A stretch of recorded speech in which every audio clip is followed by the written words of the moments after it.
드디어 로마에 도착한 내용이 28장 내용입니다. 바울을 로마로 호송하는 그 배가 유라굴로라는 큰 태풍을 만나죠. 풍랑이라고도 할 수 있고, 유라굴로라는 말은 두 단어가 합성된 단어라고 합니다. 유로스라는 말과 아퀼로라는 말이 두 단어가 합성됐는데 그 뜻은 다 동풍 이런 뜻입니다. 이 말은 이제 그레데 섬에 보면 이다 산맥이라는 그 산맥이 있는데 그 산맥에서 발생한 북동풍이 난기류를 만나서 형성되는 강력한 돌풍입니다. 갑자기 불어닥치는 돌풍이 바로 이 유라굴로라는 그런 풍랑이죠. 그것이 이제 파도를 일으키고 풍랑을 일으키게 되는 것이죠. 이 바울이 탄 배가 14일 동안 표류하다가 천신만고 끝에 마침내 멜리데라는 섬에 상륙을 합니다. 오늘날 몰타라는 섬입니다. 그림 한번 보여주시겠습니까? 그림, 지도 그림. 예, 보시면 가이사라 보이죠? 가이사라에서 배를 타고 쭉 와서 그레데라고 하는 이 크레타 이 섬에서 미항에 있다가 지금 여기는 안 나와 있는데 베닉스라는 곳으로 크레타 섬에 또 베닉스라는 겨울 나기 좋은 항구가 있습니다. 그리고 미항에서 서쪽이죠. 서쪽에 있는데 이 베닉스라는 곳으로 가려고 하다가 풍랑을 만난 겁니다. 그래가지고 지금 이 델타까지 한 50km 정도 풍랑에 의해서 난파를 당해가지고 지금 막 밀려와서 지금 이 멜리데, 지금 몰타라는 그 섬에 지금 다다르게 된 것입니다. 14일 동안 풍랑에 의해서 돌아다니다가 이제 거의 난파를 당하면서 이제 온 거죠. 멜리데까지 오게 된 것입니다. 이 멜리데라는 섬의 뜻은 피난처라는 뜻이랍니다. 피난처. 바울을 포함한 동성자 276명 모두가 다 무사하게 살아남았습니다. 이 섬을 쫙 보시면 장화처럼 생긴 저 나라가 무슨 나라일까요? 안 가봐서 모르죠, 우리는. 그죠? 이탈리아입니다, 이탈리아. 그죠? 이탈리아 위에 로마가 있죠. 이탈리아인데, 그 앞굽 쪽에 있는 좀 큰, 지중해 가장 큰 섬인데 그 섬이 시칠리아 섬입니다. 시칠리아 섬. 그리고 그 밑에 작은 섬이 멜리데 섬입니다. 거의 이제 이탈리아 이제 본토까지 이제 가까이 오게 된 거죠. 풍랑으로 말미암아 이 멜리데에 도착을 하게 된 겁니다. 이탈리아 남쪽 시칠리아 섬에서 한 95km 밑에 지점한 이 멜리데 섬은 제주도의 6분의 1 정도 크기, 강화도보다 조금 더 큰 섬이라고 합니다. 그렇지만 지금도 그 당시도 유럽, 아프리카, 아랍의 중심지에 있는 아주 지중해 전략상 중요한 요충지였습니다. 오늘날 전 세계를 통틀어서 1km 평방미터에 가장 많은 유적지가 있는 땅이 바로 이 멜리데랍니다. 멜리데. 여기에 아프리카 문화, 유럽 문화, 아랍 문화 다 이 유적지가 이 멜리데에 있다고 합니다. 바울 일행이 이곳에서 구조를 받아서 3개월간 살게 됩니다. 그 이야기가 오늘 본문의 이야기입니다. 오늘 몰타 공화국이라고 하는데 기독교 인구가 몇 프로인 줄 아십니까, 여러분? 90%입니다. 90%. 엄청나죠? 그러니까 바울이 3개월 동안 있으면서 이 지역을 복음화시켰는데 이것이 지금까지 영향력을 발휘해가지고 이 몰타 지역이 신혼여행도 많이 간대요. 여행도 많이 가는 지역인데 90% 기독교 인구를 자랑하고 있답니다. 바울이 이 멜리데 섬에 도착을 하자 비가 왔어요. 그리고 날씨가 차가워지니까 멜리데 원주민들이 땔감을 가져다가 불을 피워줍니다. 생전 처음 보는 사람들인데 불을 피워줘요. 뭐 로마 군인도 있고 막 이러니까 불을 피워준 것 같습니다. 그래서 오늘 본문 2절에 보면 특별한 동정을 받았다. 그런 표현을 하죠. 비가 오고 날이 참에 원주민들이 우리에게 특별한 동정을 했다. 여러분 주님의 일에 대한 사명을 가지고 살아갈 때 어려움도 있습니다만은 하나님께서 이렇게 돌봐주시고 예비하시는 특별한 은혜와 동정이 있는 줄 믿으십시오. 주님의 일을 할 때 주님께서 특별한 위로가 있고 또 특별한 동정도 있습니다. 그러니 바울도 주섬주섬 일어나가지고 나무 한 묶음을 가져다가 이제 불에 넣습니다. 불에 넣는 순간 그 나무 속에 숨어있던 독사가 뜨거움에 뛰쳐나가지고 바울의 손을 물어버린 거예요. 그리고 대롱대롱 그 손에 매달려 있습니다. 그래서 원주민들의 반응이 무엇입니까? 야, 이 사람 저 폭풍 가운데서도 어떻게 해서 살아남았는지 모르겠지만은 정말 이 공의의 여신이, 공의의 신이 그를 살려두지 않는 거구나. 저 사람은 정말 죄를 지은 살인자 같다. 그렇게 자기들끼리 판단을 합니다. 그리고 뱀에 물린 바울이 붓거나 쓰러져 죽을 것이라고 생각을 했습니다. 곧 이제 쓰러져 죽을 거다. 뭐 이런 생각을 한 거죠. 그러나 바울에게 기적이 일어납니다. 바울은 뱀에게 물렸지만, 독사입니다. 독사에게 물렸지만 조금도 상하지 않았던 것입니다. 생명의 주관자이신 하나님은 바울이 사명을 감당하도록 바다에서는 폭풍 가운데 지켜주셨고, 섬에서는 이 독사로부터 구원해 주셨습니다. 여러분, 우리의 살고 죽는 것은 하나님의 손에 있는 줄 믿으십시오. 지금 내가 뭐 몸이 안 좋다, 지금 내가 힘들다, 그래 해도 하나님께서 생명 주시고 살려주시면 사는 겁니다, 여러분. 특별히 주님의 사명을 감당하는 자들에게는 성령께서 모든 해로부터 지켜주시고 보호해 주심을 믿으십시오. 특별한 주님의 그 사명을 완수할 때까지는 주님께서 바울을 지키시듯이 우리를 지켜주십니다.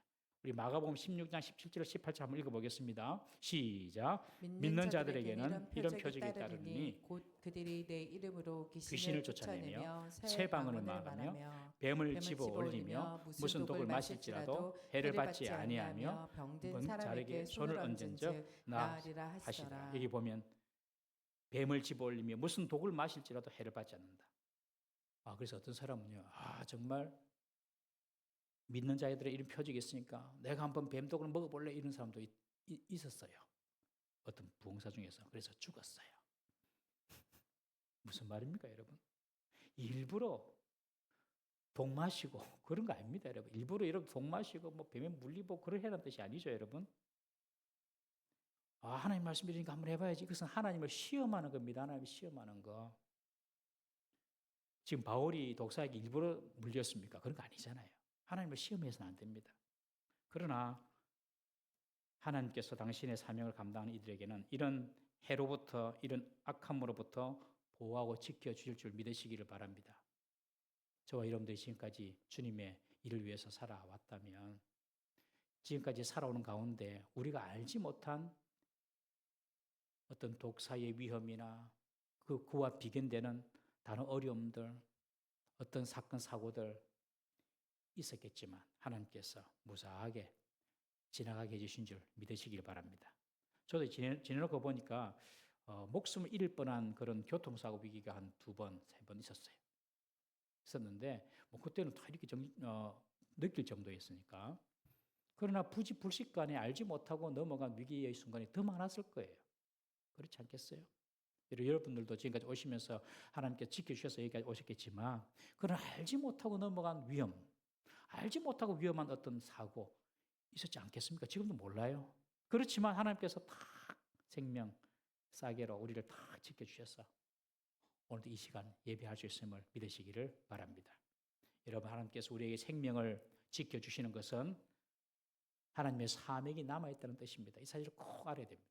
내게 생명이 있다는 것은 하나님의 사명이 아직 남아있다. 생명을 하나님께서 거두어가시면요, 내가 해야 될 사명은 끝났다고 생각하시면 됩니다. 성도의 삶은 그 삶 속에 하나님의 뜻이 함께하고 있음을 깨달아야 됩니다. 한번 따라해 볼까요? 내 삶에는 하나님의 뜻이 있다. 이게 믿어져야 됩니다. 내 삶에는 하나님의 뜻이 있다. 그냥 내가 우연히 저절로 살아가고 있는 것이 아니다. 나이 들었다고 죽을 날만 기다리고 절대 그것은 성경적이지 않습니다, 여러분. 성도의 삶은요, 사명 그 자체입니다. 하나님께서 살려두시는 데는 이유가 있습니다. 이유가. 사명 감당하라고. 그 사명 완수되면 주님께서 불러가시는 것입니다. 여러분, 우리에게 하나님께서 생명을 주시고 또 내가 알았던 깨닫지 못했던 모든 위험과 사고, 질병부터 보호해 주시고 하나님께서 우리에게 당신의 사명이 있기에 우리의 생명을 연장시켜 주심을 믿으시기를 바랍니다. 내 삶을 살아갈 때에 하나님의 뜻이 내 삶 속에 들어있다. 여러분, 이런 생각을 가지고 살아셔야 돼요. 우리 교회 김영순 권사님이라고 지지난주 등록을 하셨어요. 다른 교회 계시다가 오신 분이신데 와, 그분 인생을 잠시 들어보니까 정말 파란만장하게 사셨어요. 그리고 정말 선교사님과 또 교회를 섬기면서 최선을 다해서 사셨더라고요. 75세인데 신방을 갔는데 그런 말씀하세요. 목사님, 제가 살면 얼마나 살겠습니까? 오직 내가 살아있는 동안 하나님의 영광만을 위해서 전적으로 헌신하며 살겠습니다. 사람 올 때는 순서가 있지만 갈 때는 순서가 없잖아요. 내 나이 75세인데 얼마나 더 살겠습니까? 내 남은 인생 정말 주를 위해서 살겠습니다. 그런 고백을 하시더라고요. 이분이 또 이렇게 춤추는 은사가 있으셔가지고 찬양이 흘러나오면 그냥 춤을 그냥 추세요. 지지난주 오후에 우리 남성중창단 찬양할 때 그냥 춤추신 분 좀 계시죠? 보셨죠? 그거 남성중창단에서 섭외한 거 아니거든요. 섭외한 거 아닙니다. 그냥 하시는 곳이. 그래서 권사님이 이렇게 춤을 추시고 하면은 저 권사님께서 이렇게 춤으로 당신의 그 은혜와 감사를 표현하는구나. 그런 생각 그냥 받아주시면 돼요. 맞습니까? 예배 크게 방해가 안 되면 받아주시면 돼요. 잘 받아주는 성도가 성숙한 성도예요. 받아주면 돼요. 그러셨어요. 여러분, 우리가 생명이 있다는 것은 하나님께서 우리에게 맡긴 사명이 있다는 사실을 믿으십시오. 딱 믿으셔야 돼요. 바울이 독사에 물려도 전혀 이상 반응이 없자 이를 본 사람들은요, 바울을 이제 신이다 그렇게 말합니다. 야, 신이다. 여러분, 이것이 사람의 마음입니다. 조금 뱀 물려가지고 뱀에 물려가 독사에 물리니까 저거는 살인자다, 저건 죽을 인간인갑다, 죄를 많이 지었는갑다 그러다가 살아나니까 뭐 전혀 이상이 없으니까 신인갑다. 사람들은요, 눈에 보는 대로 판단합니다. 그냥 보이는 대로 판단해요. 들리는 대로 판단하고 보이는 대로 판단하고. 여러분, 사람의 평가나 판단에 너무 마음 쓰지 말기를 주의 이름으로 부탁합니다. 그리스도를 잘 섬기는 자는 하나님과 사람 앞에서 칭찬을 받는 것이 마땅하고 당연한 것입니다. 하나님을 잘 섬기고 그리스도를 잘 섬기면 하나님과 사람 앞에 칭찬을 받아요. 그냥 하나님 잘 섬겨서 받는 칭찬은 괜찮지만 너무 인본적으로 사람을 신경 써가지고 사람에게 내가 어떻게 잘 보이려고 다 부질없고 쓸데없는 것입니다. 너무 사람에게 예민하게 살지 마시길 바랍니다. 남들이 나를 어떻게 생각할까? 사람들이 나를 보고 뭐라고 할까? 내가 오늘 이 옷을 입고 가면 뭐라고 할까? 머리를 이렇게 이상하게 하면 뭐라고 할까? 이 파마를 해야 되나? 스테트를 해야 되나? 관심 없거든요. 관심 없어요. 보통 관심이 없어요. 사실 세수 안 하고 와도 별로 관심 없어요. 화장 별로 안 하고 와도 별로 관심 없어요. 자기 혼자 생각이지. 남들이 내 보고 뭐라고 할까? 사람들이 어떻게 생각할까? 나아가서 사람들이 내 좀 알아줘야 되겠는데 여러분, 사람들 별로 관심 없습니다. 자기 문제도 코가 석잔데 뭐. 사람 보고 신앙생활 하는 사람이 바리새인입니다. 내가 몇 시간 기도하는 거 봐라. 내가 지금 광장 어귀 그 사거리 서서 손을 들고 옷을 발에 끌리는 옷을 입고 손 들고 기도하고 내가 이렇게 기도 열심히 하지. 나 몇 시간 기도한 줄 아나? 일에 2번씩 금식한대. 성경은 몇 독했고 그런 건 나타내요. 보일 필요가 하나도 없어요. 사람에게 뭐 보이려고 하실 필요가 없어요. 맞습니까? 사람을 너무 중요하게 생각하지 마세요.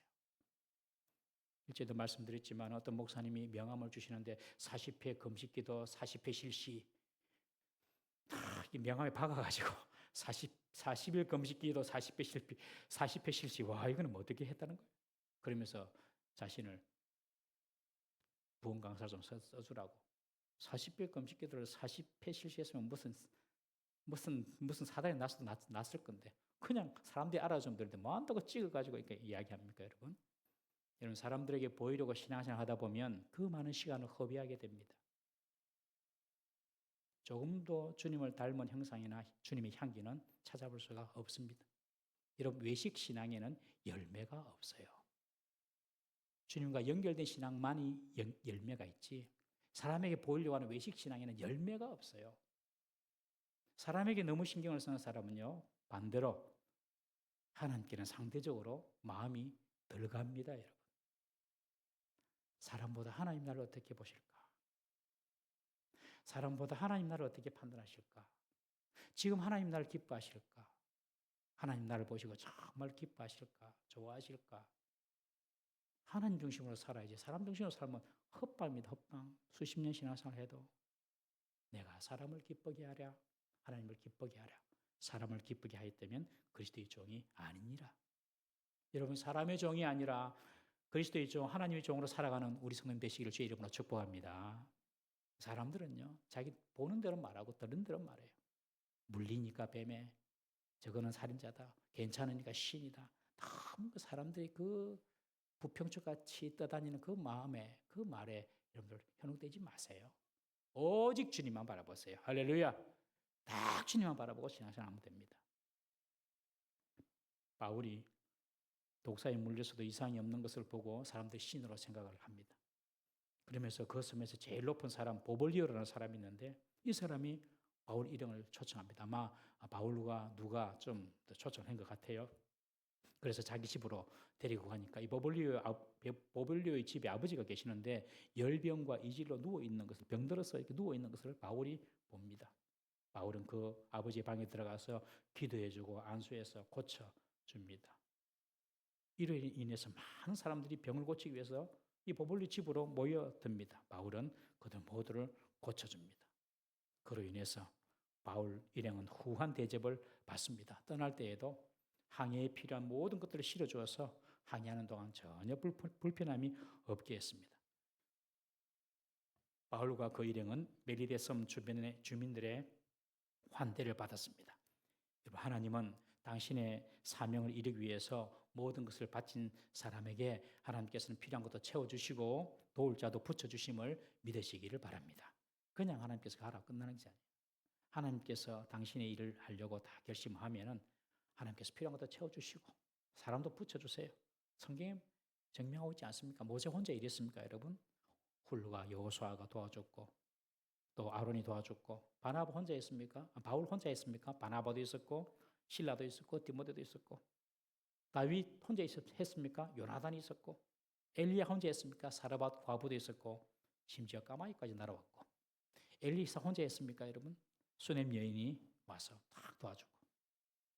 여러분, 우리가 정말 하나님 나라와 영광을 위해 살기로 다짐하고 헌신하면 하나님께서 도와주실 자를 붙여주심을 믿으시기를 바랍니다. 절대 혼자 감당하게 하지 않습니다, 여러분. 하나님이 이런 합력하여서 선을 이루는 것입니다. 제게도 정말 마음으로 의지가 되고 위로가 되고 힘이 되는 동역자들이 많습니다. 우리 부교육자, 우리 목사님들, 우리 교육자들 얼마나 열심히 같이 함께 하는지 너무 고마워요. 다 저보다 훌륭한 분이에요. 그런데 함께 해주세요. 최선을 다해서 섬깁니다. 교회를. 얼마나 힘이 되는지. 또 우리 장로님들 다 앉아 계시지만 다 앉아 계시네요. 오늘 다 옹기종기 다 모여 계시네요. 우리 장로님들 뒤에도 앉아 계시고 다 저보다 형님입니다. 형님. 정춘길 형님. 다 형님. 연배나 경험도 부족해도 목사라고 들어주고 그리고 주님의 교회를 위해서 뭔가 하려고 하면 도와주려고 하고 고맙습니다. 장로님들. 그런 동력자가 있고 또 우리 교인들 중에서도 표 안 나게 다 기도해 주세요. 우리 권사님들 다 말씀 안 하시지만 다 기도해 주시고 그런 어떤 마음과 열정과 애정과 사랑과 수고와 헌신이 다 모여가지고 교회가 됩니다. 그냥 교회가 되는 게 아닙니다. 동역하는 모든 분들에게 하나님의 은혜와 축복이 있기를 주의 이름으로 축복합니다. 이 바울에게도 이런 이 멜리데 섬의 주민들과 그리고 보볼리오 이런 사람들이 다 도와주는 거예요. 멜리데 섬에서 바울과 그 일행이 3개월을 보내고 알렉산드리아 배로 다시 이제 항해를 합니다. 그 멜리데 섬에서 있었던 그 겨울을 지냈던 알렉산드리아 배를 타고 이제 로마로 가는 것입니다. 바울의 일행은 시칠리아 섬의 수도였던 수라구시에 도착해서 3일간 묵고 그리고 로마 땅인 레기온에 드디어 도착을 하고 그 이튿날 남풍이 불어서 보디올에 도착을 하고 보디올의 로마 지역입니다. 그 이탈리아 본토입니다. 그곳에서 형제들이 바울을 초청해서 7일간 머물고 이제 드디어 수도 로마로 출발을 합니다. 그리고 마침내 로마에 도착을 하게 됩니다. 로마는 그 당시 전 세계의 정치, 경제, 군사, 문화의 중심지였지 않습니까, 여러분? 바울이 로마에 도착을 딱 하니까 이 소식을 듣고 형제들이 또 모였어. 아베오 광장에 드레서 타베르네라는 그런 지역에 이 말은 이제 숙박시설 이름인데 다 모여가지고 바울을 맞이합니다. 바울은 자신을 영접해주고 환대해주는 그 로마의 믿음의 형제들을 보고 하나님께 감사하고 정말 담대한 마음을 얻고 이제 복음을 로마에서 전하기로 결심을 합니다. 바울의 로마 입성은 바울이 로마 선교 계획을 세운 지 4년 만에 이루어지고 하나님께서 바울에게 네가 로마도 볼 것이다라고 약속하신 지 3년 만에 이루어졌습니다. 로마의 선교는 로마를 세계 복음화의 전진 기지로 삼고자 하시는 하나님의 뜻이었고 바울의 비전이었습니다. 하나님은 정말 선교를 기뻐하십니다. 맞습니까? 하나님은 정말 선교를 기뻐하세요. 복음 전가를 기뻐하세요. 그리고 이 바울의 기도를 그대로 응답해 주셨습니다. 저는 이 본문을 보면서 하나님께서 당신의 꿈을 이루어 나가시는데 반드시 필요한 몇 가지 요소를 살펴보았습니다. 하나님께서 바울에게 주신 꿈, 로마를 보고 로마에서 복음 전가하는데 여기는 한 3가지 조건이 있어요. 첫 번째는요. 바울에게 하나님께서 먼저 꿈을 주신다는 것입니다. 바울에게 로마를 보고 로마에서 복음을 전가해야 한다는 이 꿈을 주세요. 언제 주셨냐면 바울이 제3차 전도 여행 중에 에베소에서 전도할 때에 복음의 능력이 강하게 일어났습니다. 3차 전도 여행 때 에베소에서 복음을 전할 때 어떤 일이 났냐면 바울의 몸에서 어떤 사람이 손수건이나 앞치마를 가져다가 병든 사람에게 그냥 얹으면 병이 나아버리는 거예요. 바울의 손수건이나 앞치마 이런 거 귀신 들린 사람에게 얹으면 그냥 귀신 나가버리는 거예요. 마술하는 어떤 유대인들이 악귀 들린 자에게 주 예수 이름으로 바울이 말하는 주 예수 이름으로 명한다 이렇게 이야기하니까 악귀가 하는 말이 나는 예수도 알고 바울도 아는데 니는 뭐 누구냐 하면서 그냥 그 악귀 들린 사람이 그 예수님의 이름을 사칭하는 그 사람을 올라타가지고 눌러 이기고 그런 일이 일어나고 그리고 마술을 행하던 많은 사람들이 다 회개하고 그 책을 모아가지고 사람들 앞에서 불질러 뿌리고 우리가 잘못 가르쳤다. 바울의 복음을 듣고 이런 놀라운 능력이 에베소에서 있었거든요. 그때 바울이 내가 이 에베소뿐만 아니라 로마까지 가야 되겠다 딱 생각하는 거예요. 에베소는 작은 로마라고 말하거든요. 이 에베소가 이 로마처럼 다 만들었습니다. 길도 대수로 다 만들고 로마 시를 그냥 그대로 옮겨 왔듯이 이렇게 다 건축도 했거든요. 진짜 이제 로마를 내가 봐야 되겠다. 이 에베소에서 결심합니다.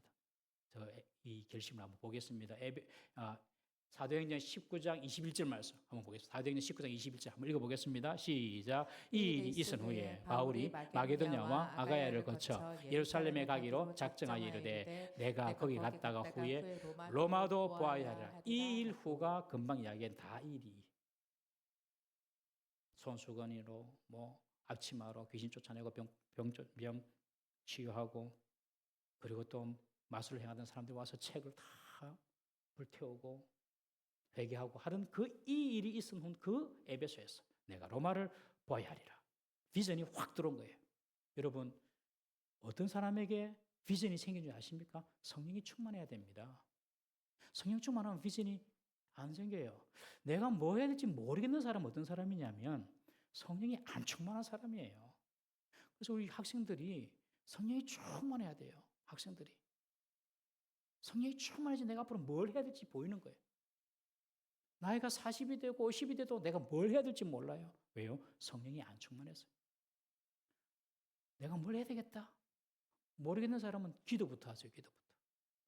성령이 충만하고 하나님 은혜가 충만히 임할 때에 내가 로마도 보아야 하리라 말했던 바울처럼 내가 무엇을 위해서 살아야 될지 보여짐을 믿으시기를 바랍니다. 성령 충만해야 됩니다. 그렇게 하나님께서는 먼저 바울에게 꿈을 주셨어요. 꿈을. 두 번째로 이 하나님께서 주신 꿈의 성취 단계를 보면요. 시련의 풍랑이 있다는 사실입니다. 꿈을 줬다고 그때 끝나는 것이 아니라 반드시 시련의 풍랑이 있어요. 그 시련의 크기는 그 사람이 가진 꿈의 크기와 비례해 보입니다. 이런 바울이 복음 전도에 대해서 얼마나 열심을 가지고 복음 전할 때에 박해자들이 얼마나 많았습니까? 그리고 로마 행의 방해자들이 또 얼마나 많았습니까? 3개월 전에는 유라굴로 폭풍도 바울이 탐배를 박살내려 했고, 멜리데 섬에 도착하기 전에 군인들이 바울을 비롯하여서 죄수들 다 죽여버리자 뭐 그런 말도 했고, 로마로 출발하기 전 가이사라와 예루살렘에서는 유대인들이 얼마나 바울의 목숨을 뺏으려고 작정을 했습니까? 바울을 죽이기로 작정한 사람 유대인 40명이 결사돼도 있지 않았습니까? 그들의 치밀하고 집요한 그 계획을 다 하나님께서 무산시키시고 하나님께서 다 그 계획을 피하게 하시고 로마에 지금 오게 하신 것입니다. 바울은 자연이 주는 위협, 사람들이 주는 위협, 이 모든 위협을 다 꿰뚫고 지금 로마에 도착한 것입니다. 여러분, 하나님의 일, 하나님이 주신 꿈에는요, 그냥 되는 것이 아닙니다. 방해도 있고 고난도 있고 어려움도 있습니다. 그러나 반드시 하나님의 뜻은 이루어지는 줄 믿으시기를 바랍니다. 성도는 풍랑이 일어서 죽을 사람이 아닙니다. 성도는 사명을 다하면 죽는 사람이죠. 성도는 수명으로 사는 사람이 아니라 사명으로 사는 사람입니다. 그래서 이런 고난과 어려움이 있더라도 죽지 않습니다. 하나님께서 오히려 그 과정을 잘 이기게 해주시고 통과하게 해주시고 오히려 그런 고난과 위기와 어려움이 하나님의 뜻을 더 신속하게 이루게 하는 촉매 역할을 하는 것입니다. 바울이 당한 그 고난과 위협으로 인해서 바울이 로마에 더 빨리 왔어요. 유대인들의 살해 위협이 아니었으면 로마도 바울이 급히 오려고 하지도 않았을 것이고 14일 동안의 풍랑이 없었다면 아마 그 그레데 섬에서 겨울을 지내고 로마에는 그 해를 넘기고 돌아왔을 거예요. 그런데 그냥 오다가 풍랑만 나가지고 그냥 가고 싶지 않은 그 바닷길을 가다가 14일 동안 죽을 고비를 넘겨가면서 딱 와보니 로마 바로 밑이었더라. 이렇게 되는 거죠. 풍랑에 죽을 고생하면서 14일 동안 750km를 표류했는데 바로 로마 바로 밑에 섬까지 오게 된 것입니다. 여러분, 우리가 하나님의 영광을 위하여서 꿈을 가지고 주를 위하여서 헌신하면 고난이 있습니다만 그 고난이 전부 다 하나님의 뜻을 이루는 도구로 사용됨을 믿으시기를 바랍니다.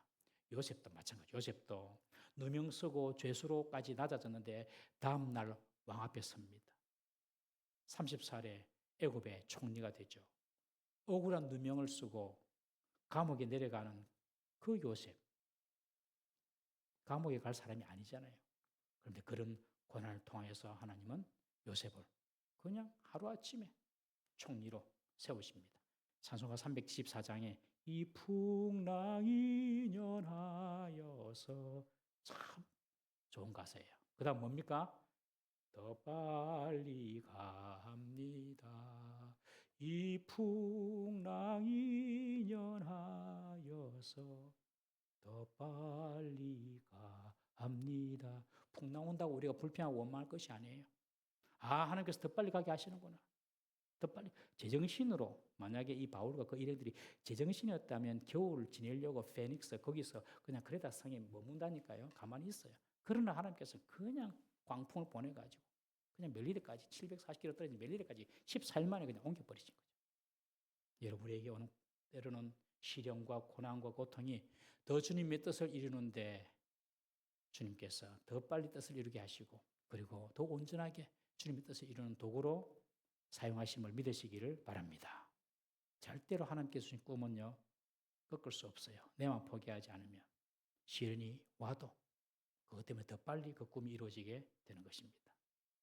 꿈은 하나님 주시는 것이고 그리고 풍랑의 시련도 있다. 그렇지만 그 풍랑을 통하여서 하나님은 더 빨리 그 꿈을 이루신다. 마지막 세 번째로 하나님의 꿈은 말씀으로 약속하시고 말씀으로 확정해 주신다는 것입니다.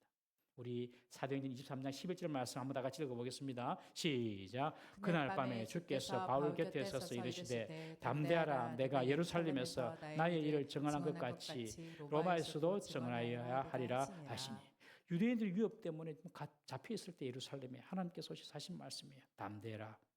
로마에서도 내 말을 정할 것이다. 하나님께서 다 그때 말씀으로 다시 확인해 주시고 보증해 주십니다. 살 소망이 없는 풍랑 중에 있을 때에 하나님께서 뭐라고 말씀하십니까? 27장 24절. 사도행전 27장 24절 한번 읽어보겠습니다. 시작. 바울아 두려워하지 말라. 내가 가이사 앞에 서야 하겠고 또 하나님께서 너와 함께 항해하는 자를 다 내게 주셨다 하였으니 걱정하지 마라. 풍랑이 일어도 걱정하지 마라. 너는 황제 앞에 서게 될 것이다. 가이사 황제 앞에 서게 될 것이다. 하나님께서 말씀으로 약속해 주시고 말씀으로 확정해 주셨습니다. 여러분 하나님의 말씀을 보고 듣고 읽는 시간이 얼마나 중요한지 모릅니다. 그 하나님의 말씀에 그 말씀에서 우리는 위로를 얻고 살 길을 얻고 빛을 보게 되는 것입니다. 하나님께서는 사도 바울과 그 일행을 지키겠다고 하신 그 약속대로 풍랑을 뚫고 멜리데 섬에 도착하게 하셨고 그곳에서 환대를 받으며 결국 로마의 땅을 밟고 그곳에서 성도들의 환영을 받고 위로와 용기를 얻습니다. 바울에게 약속하신 그 하나님의 약속, 로마를 보리라는 그 약속을 하나님께서는 결국 이루신 것을 봅니다. 여러분 세상이 주는 꿈은요 될 것 같은데 안 됩니다. 될 것 같은데 안 됩니다. 그러나 하나님이 주시는 꿈은 안 될 것 같은데 됩니다. 하나님께서 그렇게 행하십니다. 우리 성도님들 모두 하나님의 꿈을 꾸시기를 주의 이름으로 축복합니다. 하나님의 꿈을 꿔야 됩니다. 여러분, 저는 이 말씀을 준비하면서 우리 교회를 향하신 하나님의 꿈이 무엇일까 생각을 해봤습니다. 변함없는 마음이 있어요. 다음 세대를 살려야 된다. 다음 세대를. 꼭 이것은 우리 교회의 비단 우리에게만 사명이 아니라 오늘 한국 교회의 사명이다. 제가 유럽에 갔다 오니까 요 위기, 요 아주 크라이시스 타임, 아주 중요한 이 결정적인 이 시간을 놓쳐버리면은 그냥 다 무너져 버리더라고요. 이 다음 세대가. 유럽은 그것을 놓쳐버렸어요. 자기들 때는 열심히 해가지고 전기도 하고 열심히 잘 부흥시켜놨는데 이 다음 세대를 살리지 못한 거죠. 그러니 없는 거죠 지금. 없어요. 교회 안에 젊은이들이.